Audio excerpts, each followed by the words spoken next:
Continuamos en argumentos y le decía a Andrés Ignacio Silva antes de irnos a la pausa que queda una gran interrogante con el tema de la primaria y muchos sectores lo han venido señalando. ¿Qué pasa con los inhabilitados? Algunos estiman que no deberían insistir en participar personas que estén inhabilitadas. Hablamos de la campaña de Enrique Capriles, que ha venido cobrando cierta fuerza para algunos sectores, pero el rechazo también de un número muy grande que, como tú bien mencionabas, el rechazo a los políticos tradicionales o a quienes ya hayan estado en procesos recientes es enorme. Y por ello, bueno, estábamos hablando al principio del programa de candidaturas como la de Benjamín Rauseo, que venían cobrando fuerza. Pero en el caso de María Corina y de Enrique Capriles, veíamos al diputado José Brito, que se hacía viral en las redes sociales. Él decía, no es que yo quiera que inhabiliten a María Corina, pero quiero tener claro si está inhabilitada o no. Sin embargo, había una inhabilitación sobre ella que ya venció, pero podría volver a ser inhabilitada. Y esto ocurrió con un candidato para la gobernación de Barinas. Entonces, ¿qué pasa con este elemento como lo son las inhabilitaciones? Sí, Rosa, yo creo que con el ejemplo de Freddy Superlano lo que podemos ver es la facilidad con la que el gobierno nacional inhabilita a quien no le guste. A mí me cuesta mucho, yo creo que todas las personas como yo que somos chamos y estamos involucrados en la política, no podemos conseguirnos a nadie porque inmediatamente la pregunta es, chamo, ¿y cómo ves el país? Y empiezan la ronda de preguntas con esto. La pregunta más frecuente que me hacen tíos, amigos, profesores en la universidad, todo el mundo es, ajá, ¿y qué pasa con las inhabilitaciones? ¿Qué pasa con Capriles? ¿Qué pasaba con Guaidó antes de que se retirara? ¿Qué pasa con Superlano? Ajá, María Corina está bloqueada, ¿qué significa eso? ¿Con qué se come eso? A mí me cuesta mucho explicarlo porque es una razón válida para uno preocuparse y uno no querer votar en la primaria. Que yo salga, haga el esfuerzo de arriesgarme, emitir mi voto en la primaria, yo decir, este es mi candidato, por este yo apuesto, por este monto historias en mis redes, por este me movilizo y por este yo logré convencer a mi familia entera de que vaya a votar. Que ese candidato, entonces a los meses se decía que no puede lanzarse esta elección porque se mantiene su inhabilitación. Es complicado, pero hay que tomar en cuenta distintas cosas. Una de ellas, el candidato que gane se va a convertir en una gran ficha de negociación para cuando volvamos a la mesa de México o donde decidan reinstaurar la mesa, que estoy seguro volveremos pronto a la mesa de negociación, sobre todo con cómo se ha manejado el panorama político internacional, con Colombia, los movimientos que hemos visto de Estados Unidos con el tema de vuelos y de otros temitas ahí que Venezuela poco a poco ha estado volviendo a sonar. Yo creo que cuando nosotros evaluamos a la inhabilitación del candidato como una herramienta para negociar, tiene su valor porque como vimos con no solo Venezuela, sino con países como Nicaragua, cuando el gobierno nacional quiere inhabilitar candidatos, lo va a inhabilitar. Porque como hemos visto, poco les importan las formas, poco preocupación les causa. Entonces, nosotros tenemos que tomar en cuenta esto. Si hacemos una elección primaria basada únicamente en los candidatos que estén habilitados, lo que le estamos diciendo al gobierno nacional es, sus inhabilitaciones nos asustaron, nos echamos para atrás, y si ustedes vuelven a inhabilitar, nos van a hacer echarnos para atrás. Entonces, poco a poco, si se hubiese ido una elección únicamente con los candidatos habilitados, ¿quién dice que el gobierno de Nicolás Maduro no hubiese ido uno por uno inhabilitando a quienes sea un peligro hasta escoger un candidato favorable?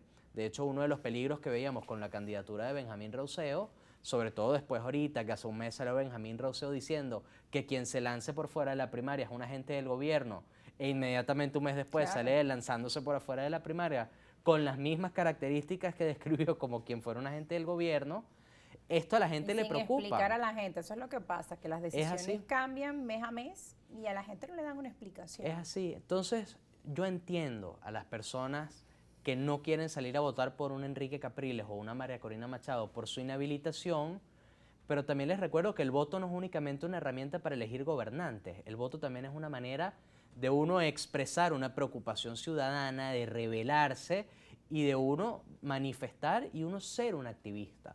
Porque al final del día, de una forma u otra, el ciudadano es la máxima expresión de lo que significa ser un activista a través de sus redes, con el condominio, simplemente conversando voz a voz con otras personas.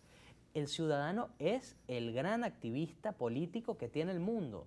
Entonces, nosotros tenemos que motivar a las personas que salgan a ejercer el voto, no por el candidato que más chance tenga de ganar una presidencia, sino por el candidato que los represente. Porque se vaya o no la presidencial, se gane o no la primaria, de acuerdo a su candidato, la realidad es que quien surja vencedor de esa primaria no solo tiene la responsabilidad de acudir a una elección presidencial en el 2024, tiene la gran responsabilidad de ser la nueva cara de la oposición venezolana y de ser el líder de todos esos ciudadanos, tanto de los millones de migrantes como de los ciudadanos en Venezuela que sufren para cubrir con sus necesidades básicas del día a día. Esta va a ser la persona no solo que los va a liderar, sino va a ser la persona en la que ellos se van a ver proyectados, porque él va a ser el gran representante de todas sus preocupaciones y de todas sus propuestas para una mejor Venezuela. Ahora, Andrés, ¿qué elementos debe tener esa persona que va a construir esa mejor Venezuela o esa persona que va a representar a un grupo de personas que no está de acuerdo con el gobierno actual?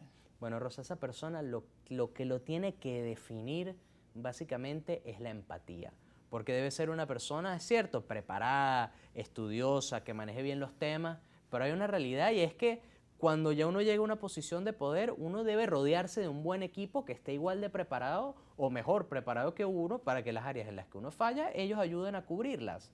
Pero este tiene que ser un líder empático porque Venezuela sufrió mucho durante estos 20 y pico de años que tenemos con el chavismo. Y cuando este líder llegue, él tiene que saber canalizar todas las preocupaciones de todos los venezolanos.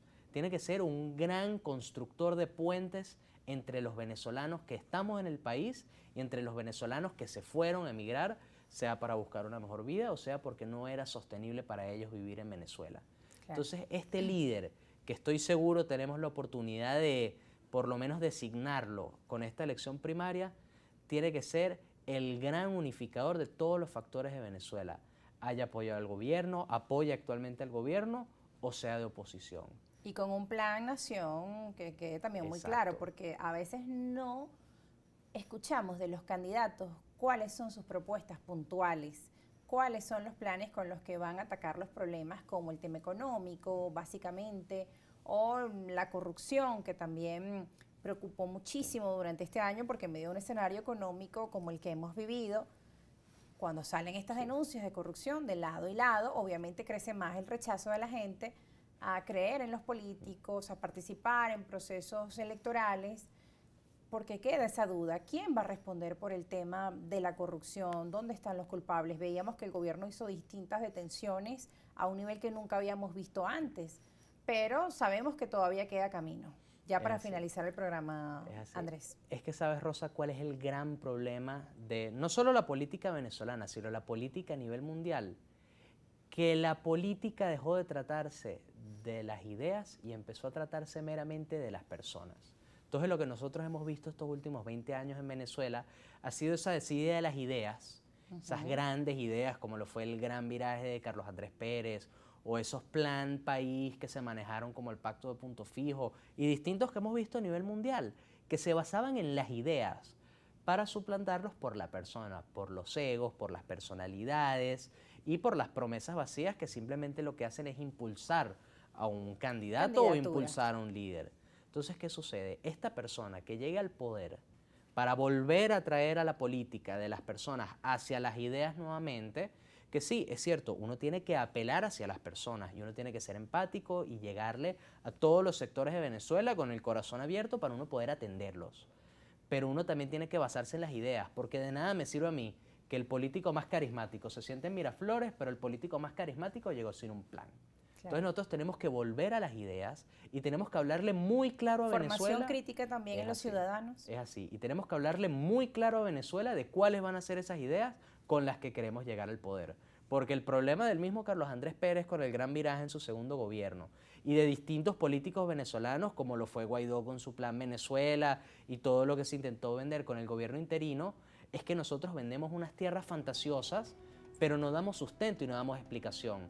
Entonces el político que llegue tiene que volver a traer a la política hacia las ideas, pero tiene que hablarle claro al venezolano de qué va a costar, cómo lo vamos a superar y que esa persona tiene que prometerles, asegurarles y demostrarles que va a estar ahí de la mano con ellos atravesando este camino. Bueno, muchas gracias por estar con nosotros, Andrés Ignacio Silva, durante esta tarde y conversar pues de diferentes aristas del panorama político nacional. Gracias. Gracias a ti, Rosa. Y gracias a ustedes también que están en sintonía de Argumentos a través de la señal de Globovisión. Recuerde que si no vio el programa completo lo puede volver a sintonizar a las 11 de la noche y también en nuestro canal de YouTube Argumentos GB. Nos despedimos, como siempre es un placer haber estado con ustedes. Hasta la próxima.